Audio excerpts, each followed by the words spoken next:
నమస్తే ABC news కి స్వాగతం. ముందుగా బులెటిన్ లో హెడ్లైన్స్. కూటమి ఎమ్మెల్సీ అభ్యర్థి పేరాబత్తుల రాజశేఖర్ నామినేషన్ కు వందలాదిగా తరలిన జగంపేట ఎమ్మెల్సీ ఓటర్లు, కూటమి నాయకులు. కార్లకు జెండా ఊపి ర్యాలీ ప్రారంభించిన ఎమ్మెల్యే జ్యోతుల నెహ్రూ.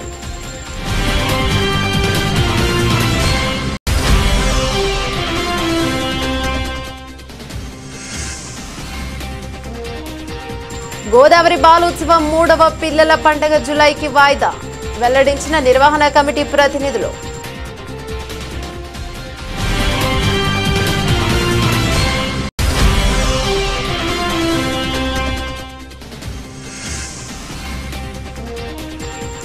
ఏ ఎన్నిక జరిగినా కూటమి ప్రభుత్వానికే విజయం.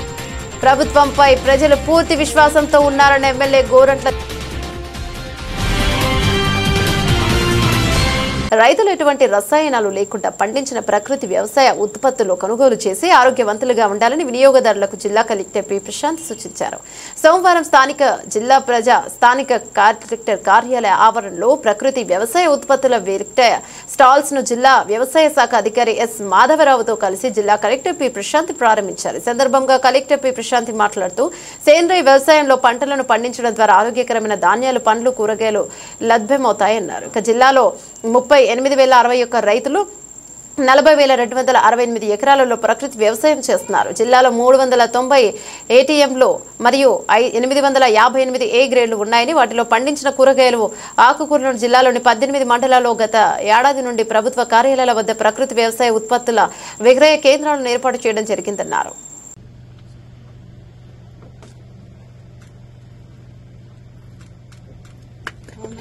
ప్రజలందరి సంపూర్ణ ఆరోగ్యమే తమ కూటమి ప్రభుత్వం చేయమని రాజమహేంద్రవరం సిటీ ఎమ్మెల్యే ఆదిరెడ్డి శ్రీనివాస్ వాసు పేర్కొన్నారు.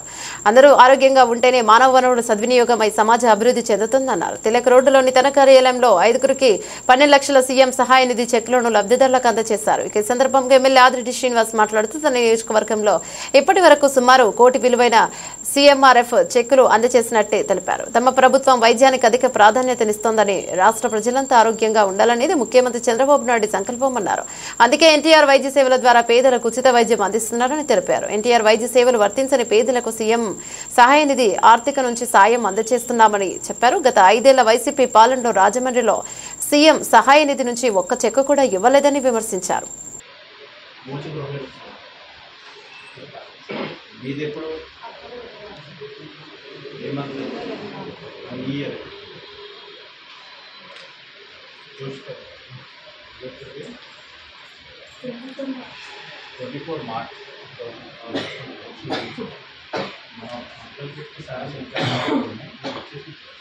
కొంతమంది చేతి డబ్బుతో ఆపరేషన్ చేయించుకుంటా ఉన్నారు. వాళ్ళకి మనం సీఎం రిలీఫ్ ఫండ్ రూపాన ముఖ్యమంత్రి సహాయ నిధిని సాయపడతా ఉన్నాం. గత 5 సంవత్సరాలు ఎవరికి కూడా సాయపడిన పరిస్థితి లేవు వైఎస్ఆర్సీపీ వారు. ఈ రోజున ఈ ప్రభుత్వంలో చేయించుకునే కాకుండా గత ప్రభుత్వంలో కూడా కొన్ని ఎక్సెప్షనల్ కేసెస్ మీద కూడా వాటికి ముఖ్యమంత్రి గారు పెద్ద మనసుతో సహాయం అందిస్తూ ఉన్నారు. దాంట్లో భాగంగా ఈరోజు కొంతమందికి ఆదుకోవడం జరుగుతూ ఉంది. ఒకటి, ప్రభుత్వం నుంచి చేసే కార్యక్రమాలు చేస్తూనే ఉన్నాం. ఇప్పుడు మా ట్రస్ట్ ఉంది, భవానీ చారిటబుల్ ట్రస్ట్ నుంచి మా స్తోమత మేరకు ఆదుకునే కార్యక్రమం ఏం చేస్తున్నాం. జైన్స్ సొసైటీ ఉంది, జైన్స్ వారు వారి యొక్క స్తోమత మేరకు వారు కూడా పరిధిలో వారు ఆదుకుంటా ఉన్నారు. ప్రతి ఒక్కరు కూడా ఆదుకున్నట్లయితే ప్రభుత్వాలే చేయాల్సిన అవసరం లేదు. నగరంలో ఉన్న పెద్దలు ఎవరైతే ధనికులు అందరూ కూడా మనసు పెడితే సమాజంలో ఆ ఇబ్బందులు ఉన్న వాళ్ళు అనేక మందిని మనం ఆదుకోవడానికి అవకాశం ఉంటుంది. ఆ ఆలోచన ప్రతి ఒక్కరిలో కూడా రావాలని మనస్ఫూర్తిగా కోరుకుంటూ నేను మళ్ళీ ప్రజలకు విజ్ఞప్తి చేస్తా ఉన్నాను. మీరు సీఎం రిలీఫ్ ఫండ్లో వర్తించేవారైతే, మీకు అర్హత ఉంటే, ఇబ్బందులు ఉన్నట్లయితే తప్పకుండా రాజమహేంద్రవరం సిటీ ఎమ్మెల్యే ఆఫీస్ని సంప్రదించండి. మీకు మీ అర్జీలన్నింటినీ కూడా ముఖ్యమంత్రి గారి దృష్టికి తీసుకువెళ్ళి మీకు ఆర్థిక సహాయం అందించే విధంగా మీ శాసనసభ్యుడు కృషి చేస్తారని మీ అందరికీ విజ్ఞప్తి చేస్తా ఉన్నాను. అందరికీ నమస్కారం. ఏ ఎన్నిక జరిగినా కూటమి ప్రభుత్వాన్ని విజయమని, ప్రభుత్వంపై ప్రజలు పూర్తి విశ్వాసంతో ఉన్నారని రూరల్ శాసనసభ్యులు గోరంట్ల బుచ్చయ్య చౌదరి పేర్కొన్నారు. ఈరోజు రూరల్ తెదేపా శ్రీ కార్యాలయం నందు మాజీ మంత్రివర్యులు శ్రీ జిల్లా తెలుగుదేశం పార్టీ అధ్యక్షులు కె జవహర్, జిల్లా పరిశీలకులు మందలపు రవికుమార్, ఎమ్మెల్సీ అభ్యర్థి పేరాబత్తుల రాజశేఖర్, రాష్ట్ర కార్యదర్శి ఎంపీపీ వెలుగుబంటి ప్రసాద్, రాష్ట్ర హెల్త్ వింగ్ ప్రధాన కార్యదర్శి గోరంట్ల రవి రామ్ కిరణ్ మరియు తెలుగుదేశం జనసేన బీజేపీ నాయకులతో సమావేశం నిర్వహించారు. సందర్భంగా ఎమ్మెల్యే గోరంట్ల మాట్లాడుతూ నెల 27వ తేదీన జరిగే పట్టభద్రుల ఎమ్మెల్సీ ఎన్నికల్లో అభ్యర్థి పేరాపత్ర రాజశేఖర్ విజయం సాధించే దిశగా అందరూ కృషి చేయాలని కోరారు. రూరల్ నియోజకవర్గంలో పట్టభద్రుల ఓటర్లు 8,365 మంది ఉన్నారని, వారందరికీ ప్రభుత్వం చేస్తున్న అభివృద్ధి గురించి వివరించాలని బూత్ కన్వీనర్లు పలు సూచనలు చేశారు. అలాగే ప్రతి బూత్ నందు కన్వీనర్తో పాటుగా ఓటర్ల సంఖ్యను బట్టి సాధికార సభ్యులుగా మరి కొంతమందిని ఎంచుకొని రేపటి నుండి పని ప్రారంభించాలని తెలిపారు. రిజల్ట్ ఏమొచ్చిందనేది నాకు ప్రధానం. డేటా ఏం తెచ్చారు ప్రధానం. మనం చేసాం కదా, బ్రహ్మాండంగా చేసాం. డేటా సేకరణలో మనలాగా మనం స్టేట్లో ఎవరు చేయలేదు. ఇప్పుడు ఇది కూడా మన రోల్ మోడల్గా చేయాలి. మనం మెజారిటీ ఇస్తేనే మన పార్టీకి మనకి గౌరవం. ఇవాళ ఛాలెంజింగ్. ఎందుకంటే 161 సీట్లు గెలిచిన పార్టీ ఈ ఎమ్మెల్సీని గెలుచుకోవాల్సిన అవసరం ఉంది. కూటమిగా ఇది ఛాలెంజ్, కూటమికే ఛాలెంజ్. మోడీ గారు, ఇక్కడ చంద్రబాబు గారు, పవన్ కళ్యాణ్ గారు, లోకేష్ గారు అందరూ కష్టపడుతూ ఉన్నారు. మన వంతు మనం చేద్దాం. మళ్ళీ లోకల్ బాడీలు వస్తాయి. దీనికి నాంది ఇది మర్చిపోవాలండి. రేపు రాబోయేలో లోకల్ బాడీలు అందరికీ విషయం మనం ఇప్పటికి ప్రిపేర్ అయిపోతున్నాం. నామినేటెడ్ పోస్టులని ఇది అవడంతో నామినేటెడ్ పోస్టులు ఇస్తా ఉన్నారు. ఒకటి మీరు కూడా అర్థం చేసుకోవాల్సింది, నామినేటెడ్ పోస్టుల విషయంలో కొన్ని ఇబ్బందులు ఉన్నాయి. ఏనాడు లేనంత డిమాండ్ వచ్చిందని పోలీస్ బ్యూరోలో ఇదే డిస్కషన్ అయింది. ఎప్పుడు లేని వాళ్ళు మామూలుగా ఒక స్థాయి అదేం లేదు చేసుకుంటూ ఉన్నారు. మనకు వచ్చిన స్కీమ్ని ప్రజల్లోకి తీసుకెళ్దాం. మనకు వేషాలు వద్దు, విడగొట్టేదానికి ప్రయత్నం చేస్తారు. ఒకరి మీద ఒకరు చెబుతారు. మనం చూశారు, డిప్యూటీ సీఎం గురించి మాట్లాడారు. అసలు మాట్లాడాల్సిన అవసరం ఉందా? చంద్రబాబు గారు ముఖ్యమంత్రి ఎవరైనా ముఖ్యమంత్రి ఎవరైనా ఎందుకు వస్తుంది? డిప్యూటీ సీఎం గురించి ఎందుకు? ఒక అండర్స్టాండింగ్లో ఆగిపోయింది. ఎవరో ఒక పనికిరానట్టు మాట్లాడతాడు. దాని పరిశ్రమ అపార్థాలకి దారి చేస్తుంది. అసలు దాని గురించి ఏ పదవుల గురించి ఎవరు మాట్లాడద్దు. దయచేసి ఎవరు కూడా మాట్లాడాల్సిన అవసరం లేదు. ఒకటి అవతల పార్టీని చీల్చండి అడదాం. వాళ్ళు అప్పుడే శ్రీరామచంద్రులు అయినట్టు, పాలన అయిపోయినట్టు, పవిత్రులు అయిపోయినట్టు మాట్లాడుతున్నారు. లీడర్లు వచ్చి నిన్న మనం ఆల్రెడీ ఎందుకే చెప్పా, లీడర్ పాంప్లెట్ ఇస్తాం. 2-3 రోజుల్లో పాంప్లెట్ క్రియేట్ చేసి మనం ఈ 8 నెలలు తీసుకున్న నిర్ణయాలని మనం చూద్దాం. మీకు కూడా చాలా మంది తెలియదు ఏం జరుగుతుంది అనేది. నాకే తెలియలేదు, మీకేం తెలుస్తుంది? నేను అదే వచ్చింది కమ్యూనికేషన్ గ్యాప్ అని. ఉదాహరణకి దావాస్ వెళ్ళారు. దావాస్ ఉద్దేశం ఏంటంటే ప్రొజెక్ట్ చేయడం. ఈ రాష్ట్రంలో అపార అవకాశాలు ఉంది, మీరు రండి చెప్పడం కోసం. ఆడకాడే సంతకాలు కావు. ఆల్రెడీ 8 నెలల్లోనే 6,40,000 కోట్ల రూపాయలు సంతకాలు అయిపోయినాయి. 4,50,000 ఉద్యోగాలు ఇచ్చేలాగా పెట్టుబడులు వచ్చినాయి. ఏ రాష్ట్రానికి రాలా, గుజరాత్ రాలా, మహారాష్ట్ర రాలా, ఆంధ్రప్రదేశ్కి వచ్చినాయి. ఇవాళ రాజమండ్రివరం ఎస్కేవేటి డిగ్రీ కళాశాలలో ఈ నెల 23-24 తేదీల్లో జరగాల్సిన గోదావరి బాలోత్సవంలో 3వ పిల్లల పండుగ కార్యక్రమాన్ని ఎమ్మెల్సీ ఎన్నికల నేపథ్యంలో వాయిదా వేయడానికి నిర్ణయం తీసుకున్నట్లు నిర్వాహకులు వెల్లడించారు. ఈ మేరకు ది రాజమండ్రి ప్రెస్ క్లబ్లో సోమవారం జరిగిన మీడియా సమావేశంలో అసోసియేషన్ అధ్యక్షుడు VSS Krishnakumar, organising secretary P Tulasi మాట్లాడారు. ఎమ్మెల్సీ ఎన్నికలు ఈ నెల 27వ తేదీన జరుగుతాయని, ఎన్నికల కోడ్ మార్చి 8వ తేదీ వరకు కొనసాగుతుందని తెలిపారు. మార్చిలో నిర్వహించడానికి ప్రయత్నాలు చేసినప్పటికీ వరుసగా మార్చి, ఏప్రిల్ నెలలో 10వ తరగతి ఇంటర్మీడియట్ పరీక్షలు, మిగిలిన తరగతుల పరీక్షలు ఉండటం, ఆ తర్వాత వచ్చే వేసవి సెలవులను దృష్టిలో పెట్టుకుని వచ్చే విద్యా సంవత్సరం ప్రారంభమై తర్వాత జులై నెలలో నిర్వహించే మేలన్న నిర్ణయానికి వచ్చామన్నారు. విద్యార్థులకు అప్పుడే విద్యా సంవత్సరం ప్రారంభమవుతుందని ఆహ్లాదకరంగా అందరూ పాల్గొనేందుకు అవకాశం ఉంటుందని పేర్కొన్నారు. ఇక జులై నెలలో ఎప్పుడు జరుగుతాయి అనే డేట్స్ స్కూల్ తెరిచిన తర్వాత ప్రకటిస్తామని చెప్పారు.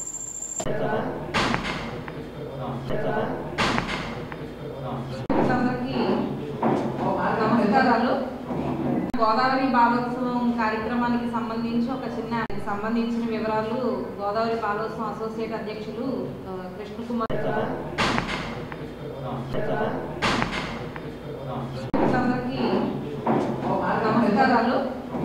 గోదావరి బాలోత్సవం కార్యక్రమానికి సంబంధించిన వివరాలు గోదావరి బాలోత్సవం అసోసియేట్ అధ్యక్షులు కృష్ణకుమార్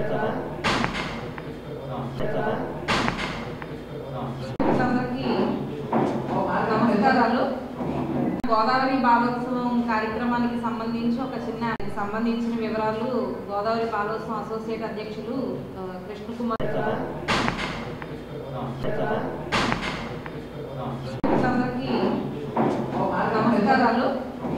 గోదావరి బాలోత్సవం కార్యక్రమానికి సంబంధించిన వివరాలు గోదావరి బాలోత్సవం అసోసియేట్ అధ్యక్షులు కృష్ణకుమార్. మనకు తెలుసు శాసనమండలి ఎన్నికలు షెడ్యూల్ వెంట నెల ముందుకు రావడం వల్ల శాసనమండలి ఎన్నికలు అయిన వెంటనే మళ్ళీ పరీక్షల షెడ్యూల్ మొదలవడం, 10th క్లాస్ పరీక్షలు, తర్వాత అది అయిన తర్వాత తక్కిన తరగతుల పరీక్షలు, ఆ తర్వాత వేసవి సెలవులు ఇవన్నీ వరుసగా రావడం వల్ల బాలోత్సవ నిర్వహణ జూలై నెలకు వాయిదా వేయాలని నిర్ణయించడం జరిగింది. జూలై నెలలో ఏ డేట్లో అన్నది తర్వాత ప్రకటిస్తాం. ఇక తర్వాత ఈ బాలోత్సవ నిర్వహణ వాయిదా వల్ల ఇప్పటికే ఆల్రెడీ స్కూల్స్ అన్నింటికి ఇంటిమేషన్ పంపించడం జరిగింది. వాళ్ళు కొంతమంది వాళ్ళ పార్టిసిపేషన్ లెటర్స్ కూడా తిరిగి ఇచ్చున్నారు. కొంతమంది అలాగే ఏప్రిల్ 10 వరకు అన్నది షెడ్యూల్ ఎంతవరకు ఏంటి, తర్వాత మళ్ళీ జూలైకి ముందు జూన్లో కూడా ఇవ్వచ్చు, యాడాన్స్ ఉండొచ్చు, ఇలాంటి వివరాలన్నీ కూడా తొలసిగా చెప్తారు. ఫిబ్రవరి 23, 24 తారీఖుల్లో 3వ బాలోత్సవం జరుపుతామని చెప్పేసి మన ప్రెస్ మీట్ ద్వారానే ప్రకటించడం జరిగింది. అయితే అనుకోకుండా మన బాలోత్సవం ఏర్పాట్లు ఇవన్నీ చేసుకుంటున్నాము. మనం ఈ పనులు మొదలు పెట్టుకునేప్పటికీ ఎమ్మెల్సీ ఎలక్షన్స్కి సంబంధించిన నోటిఫికేషన్ అది కూడా మనకి లేదు. సరిగ్గా బ్రోచర్ వేసి స్కూల్స్కి కిందకి అన్నిటికి కూడా బ్రోచర్ అది అంతా పంపించేసాము. సగం ప్రిపరేషన్ ఇదంతా ఉండగా ఎమ్మెల్సీ ఎలక్షన్ నోటిఫికేషన్ అనుకోకుండా రావడం, వాస్తవానికి మార్చిలో వస్తుందనే ఉద్దేశంలో ఉన్నాము. అనుకోకుండా ఫిబ్రవరికి ముందుకి రావడం వలన ఇప్పుడు 23, 24 మన బాలోత్సవాలు అనుకుంటే 27వ తారీఖు ఎమ్మెల్సీ ఎలక్షన్ అవుతుంది. దానివలన ఈ నిర్వహణ కొంచెం కష్టంగా ఉంటుంది. అట్లాగే 7వ తారీఖు వరకు ఎప్పుడు ఎన్నికల షెడ్యూల్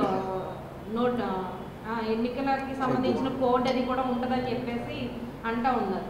కాబట్టి ఈ కార్యక్రమం నిర్వహణకి ఇబ్బందులు వస్తాయి అనే ఉద్దేశంతో దీన్ని పోస్ట్పోన్ చేస్తే మంచిదని చెప్పేసి అనుకున్నాం మేము నిర్వహణ కమిటీ కూర్చొని.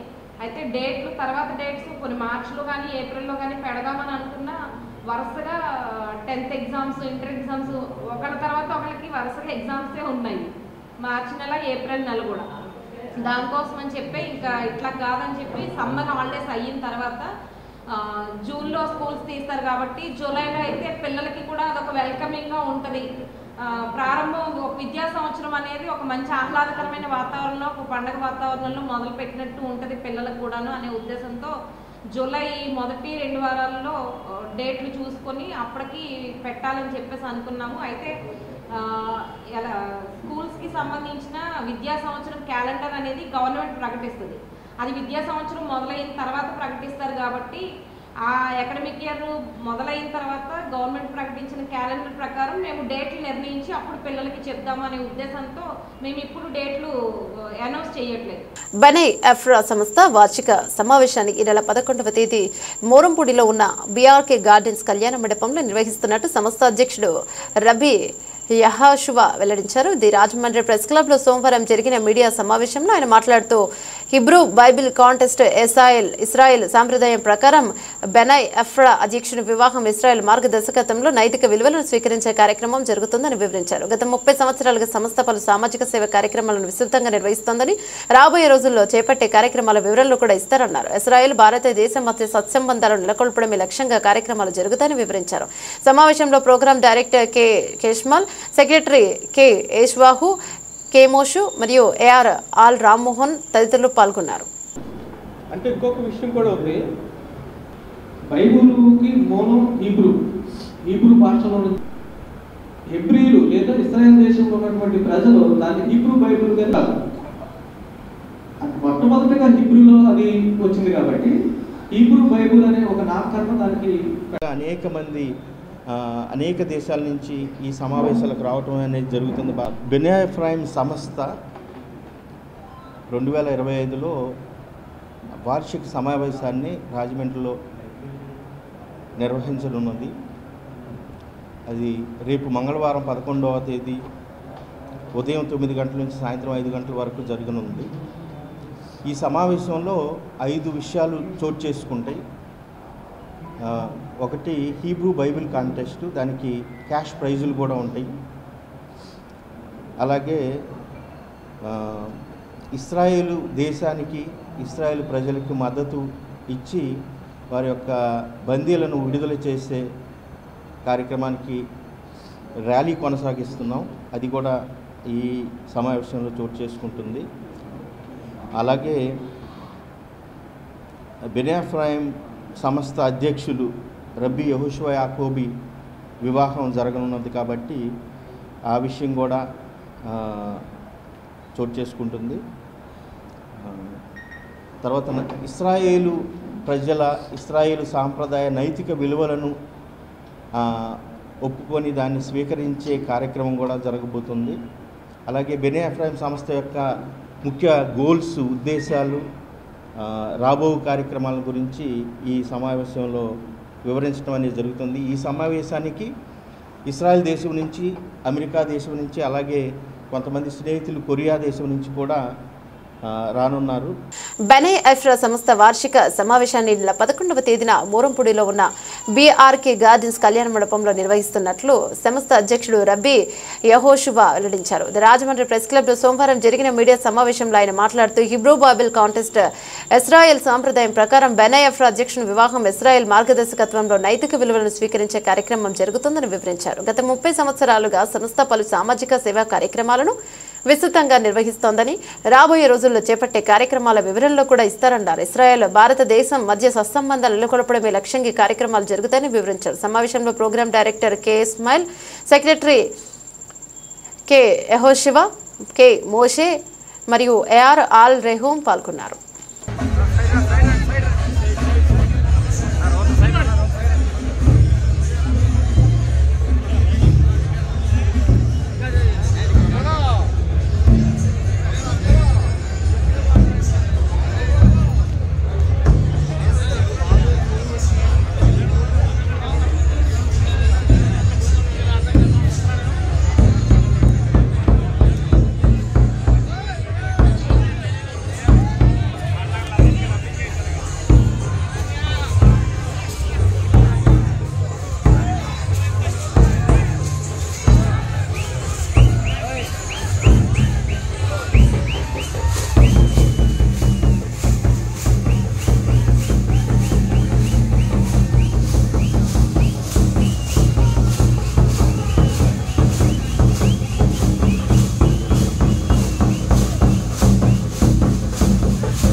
అభ్యర్థి మరియు మంత్రివర్గ సభ్యులు ఉన్నారు.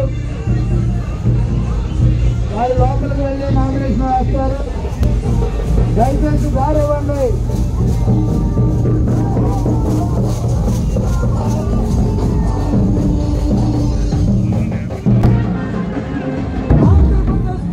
దయచేసి దారి ఇవ్వండి.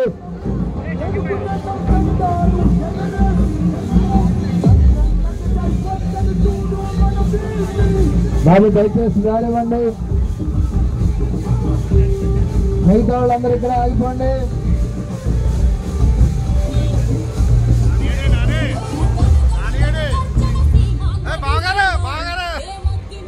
బాబు వెళ్ళండి. వెహికల్ అక్కడ దాకా వెళ్తుంది, మెయిన్ గేట్ దాకా.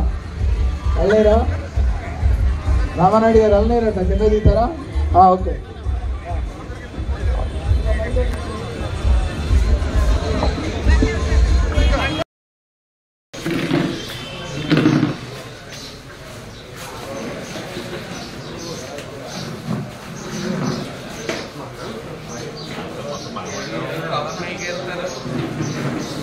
మీరే చేస్తారు మరి కాదు, పెరకన మీరే చేస్తారు.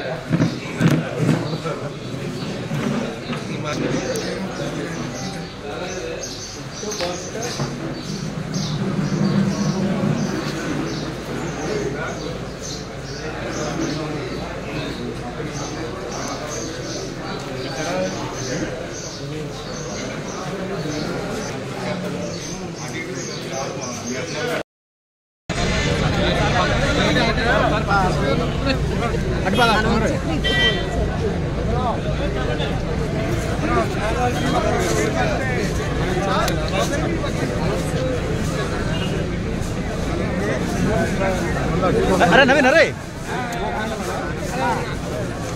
फोटो होता है इतना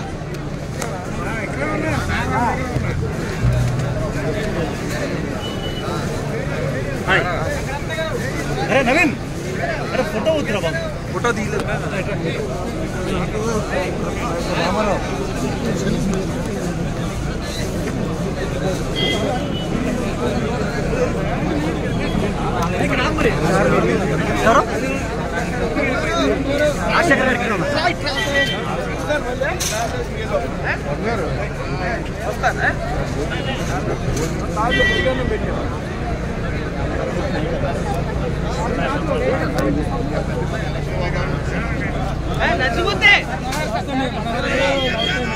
जय जनता जय जनता जय जय जनता जय जनता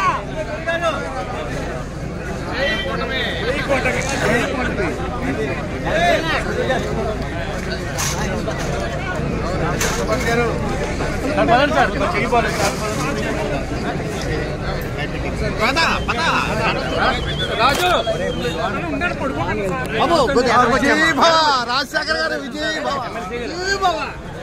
विजयी भव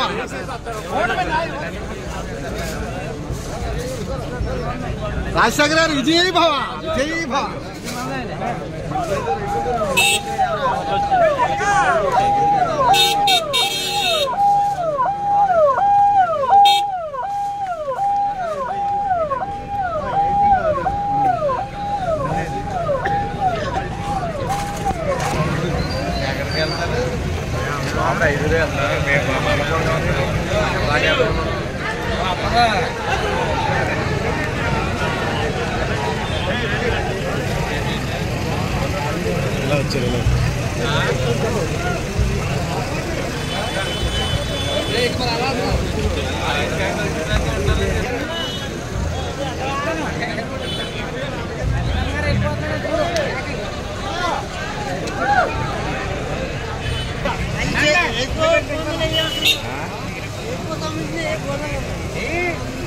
బులెటిన్ ముగించే ముందు హెడ్లైన్స్ మరోసారి.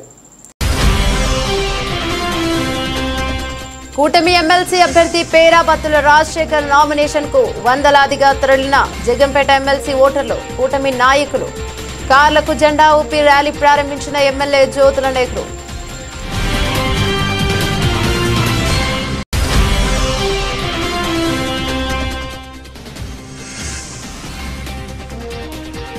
గోదావరి బాలోత్సవం 3వ పిల్లల పండుగ జూలైకి వాయిదా వెల్లడించిన నిర్వహణ కమిటీ ప్రతినిధులు.